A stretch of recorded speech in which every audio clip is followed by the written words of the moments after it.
Bonjour à toutes et à tous, bienvenue dans le podcast La Sueur. On va parler du cas Francis Ngannou. Oui, Francis Ngannou ne fait plus partie de l'UFC, il a rendu sa ceinture. Namet l'a expliqué en conférence de presse d'après événement Nassourdine-Imavov contre Sean Strickland. Francis Ngannou devient le premier champion depuis BJPen à purement et simplement quitter l'UFC. On va voir tout ça et on va voir surtout pourquoi. C'est vrai que c'est un pari manqué par Francis Ngannou, et puis l'UFC qui est resté inflexible, et moi je suis le premier à regretter ça, parce que le combat que les fans mondialement voulaient, nous en France c'est formidable, on a Cyril Gane contre Jon Jones, mais à la base le combat où ça fait 2 ans qu'on l'attend, c'était Jon Jones contre Francis, générique. Soit.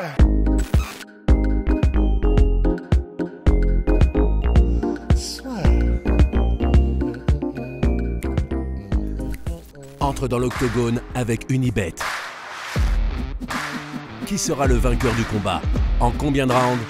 Fais tes paris sur l'app numéro 1 et profite de 100 € de bonus sur ton premier pari. Francis Ngannou n'est plus champion UFC. Il était devenu champion en s'imposant par KO face à Stipe Miocic en mars 2021. Depuis, il y a eu une défense de ceinture face à Cyril Gane où Francis s'était blessé. Donc depuis, c'est vrai que là, il était sur le chemin du retour dans la cage. Il n'était pas prêt sportivement pour être au plus haut niveau pour mars, c'est pour ça que l'UFC n'a pas souhaité attendre, mais surtout, et c'est pour ça que là, au-delà du combat pour le titre entre Cyril Gane et Jon Jones, le fait que Francis Ngannou parte de l'UFC, c'est parce que ça faisait 2 ans maintenant que l'UFC essayait de re-signer Francis Ngannou, et Dana White a quand même dit que l'organisation avait proposé un salaire plus important que celui de Brock Lesnar à Francis Ngannou, un salaire qui aurait fait de lui le poids lourd le mieux payé de l'histoire de l'UFC, et que Francis a refusé. Et là où moi je trouve que c'est un pari qu'avait fait Francis, et ça montre bien le côté inflexible de l'UFC, Francis en avait parlé en interview, quand vous voyez des Masvidal qui re-signent avec l'UFC, quand vous voyez des Jon Jones qui re-signent avec l'UFC, à chaque fois, ils re-signent pour 6 combats, pour 8 combats, ou même Conor McGregor qui re-signe avec l'UFC.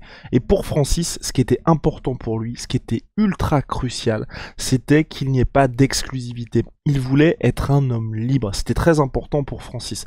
Et donc, quand je dis homme libre, ça veut dire pouvoir partir en boxe, pouvoir partir pourquoi pas en bare knuckle, en tout cas qu'il ait la liberté de faire ce qu'il souhaite.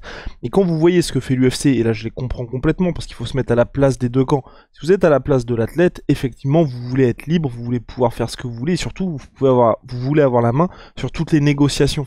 Quand je dis ça, quand vous signez pour 8 combats, le premier combat que vous allez faire sur votre nouveau contrat, vous allez être ravi. Si vous pétez tout en pay-per-view, peut-être que vous allez vous dire, bon, ça serait peut-être intéressant de renégocier, mais vous avez ce contrat de 8 combats. Alors que si vous êtes libre, comme Francis souhaitait, donc à savoir avoir la possibilité de renégocier combat après combat, c'est très bien pour vous, mais pour l'UFC, c'est une situation beaucoup plus compliquée.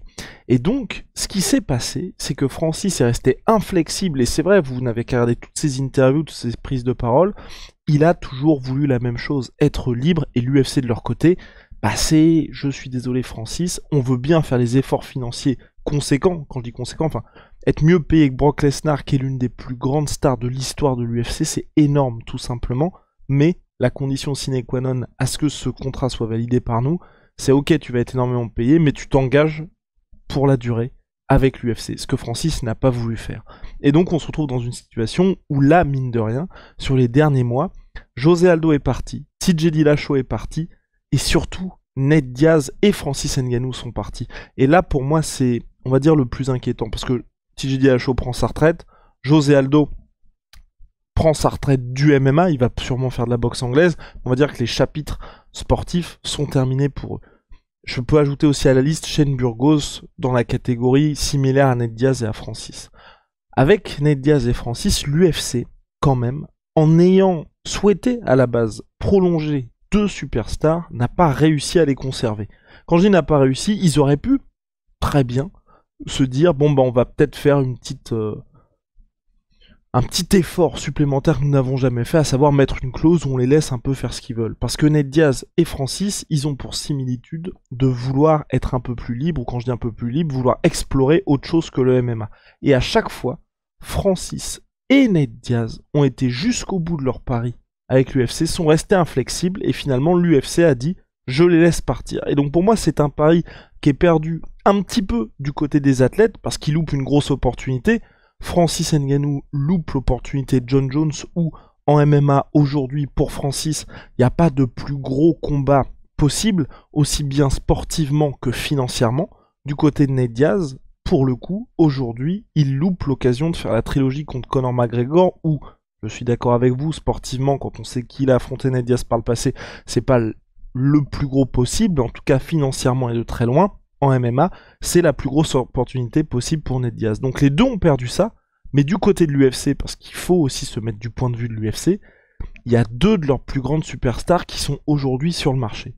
Et ça, c'est un problème, parce que s'il y a une organisation comme le Bellator, comme le Rising, comme le PFL, qui vient à se dire, bon bah, on a envie de frapper un grand coup, après l'annonce de Jake Paul pour le PFL, ou le tournoi, par exemple, lightweight du Bellator, de se dire, aujourd'hui, on va vraiment se mettre sur la carte du MMA mainstream, parce que vous qui êtes fan hardcore, vous les connaissez ces organisations, mais les gens qui regardent le MMA 1-2 fois par an grand max, quand il y a les gros chocs, quand il y a les Conor McGregor, si ils savent qu'il y a Nate Diaz et Francis dans la même organisation, ça peut changer beaucoup de choses.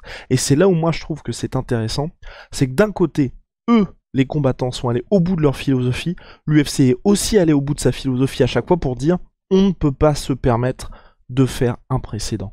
Parce que Shane Burgos aussi, c'est pour ça que j'en avais parlé, lui c'est différent, c'est dans le sens où un combattant qui est intéressant, qui arrive toujours pour faire les Fight of the Night, qui sera jamais champion, mais on est sûr que quand on met sur une carte, vous allez avoir un animateur forcément avec lui. Et Shane Burgos, l'UFC, il y avait un plafond de verre aussi bien financier que sportif, il est parti au PFL, qui le traite bien mieux financièrement, et qui lui permet aussi, pourquoi pas, d'être en lice pour le tournoi à $1 million. Et l'UFC, à chaque fois, reste droit dans ses bottes. Ils ont un benchmark, ils ont les infos sur ce que rapportent tous les combattants, ils savent qu'ils ne peuvent pas se permettre d'aller là où d'autres organisations vont aller, comme quand l'UFC avait laissé partir Rory McDonald pour le Bellator, Rory McDonald qui affrontait les meilleurs du monde à l'UFC, ses défaites contre Robbie Lawler pour le titre, contre Stephen Wonderboy Thompson pour la place de challenger numéro 1, mais qui est parti ensuite au Bellator où l'attendait un contrat de $400 000 par combat. Voilà aussi, c'est aussi une réalité, il y a l'argent qui entre en jeu. Et là, pour Francis et donc pour Nate Diaz, pour revenir à tout ça, l'UFC est resté inflexible. On ne peut pas se permettre d'avoir des combattants qui participent à la valorisation de l'entreprise, qui vont aller ici et là, faire de la boxe, faire du bare knuckle, faire des exhibitions, et que l'UFC n'encadre pas ça. Parce que vous allez me dire, à juste titre, ouais mais Guillaume Conor, il a bien fait de la boxe lui. Il a été contre Floyd Mayweather. Oui mais quand il a fait la boxe contre Floyd Mayweather, Conor McGregor, et c'est pour ça que Dana White était présent lors de toutes les conférences de presse, l'UFC était partenaire de l'événement. Ils étaient copromoteurs de l'événement. C'est pour ça aussi que l'événement a été possible. C'est parce que Conor McGregor était représenté par McGregor Sports and Entertainment, son agence de promotion, mais aussi par l'UFC. Et donc l'UFC, ils ont récupéré, je crois que c'était à peu près $70 millions, entre 50 et $70 millions dans l'affaire. Et Dana White l'a bien évidemment dit, on l'a fait une fois, mais on va pas le refaire. Et pourquoi ils l'ont fait une fois? Parce que même en étant la troisième roue du carrosse, puisqu'il y avait Mayweather, Conor et eux, ils ont quand même récupéré l'équivalent d'un très très bon pay-per-view. C'est pour ça que l'UFC l'a fait. Et ils ne vont pas le faire pour Nate Diaz, ils ne voulaient pas le faire non plus pour Francis Ngannou. Donc voilà, pour faire un petit peu le point sur la situation de Francis, pourquoi ça n'a pas abouti? Parce que les deux camps sont restés inflexibles. C'est un pari, à mon sens, malheureusement un petit peu perdant pour les deux, parce que du côté de l'UFC, on se prive d'un des plus grands talents de l'histoire du sport dans la catégorie des lourds, et du côté de Francis, mine de rien, lui se prive, à mon sens, en MMA, du meilleur partenaire possible, même s'il y avait un plafond de verre financier. Voilà, c'est terminé. Shout out à my sweet protein. Moins 33% sur tous mes protéines avec le code la sueur. See ya.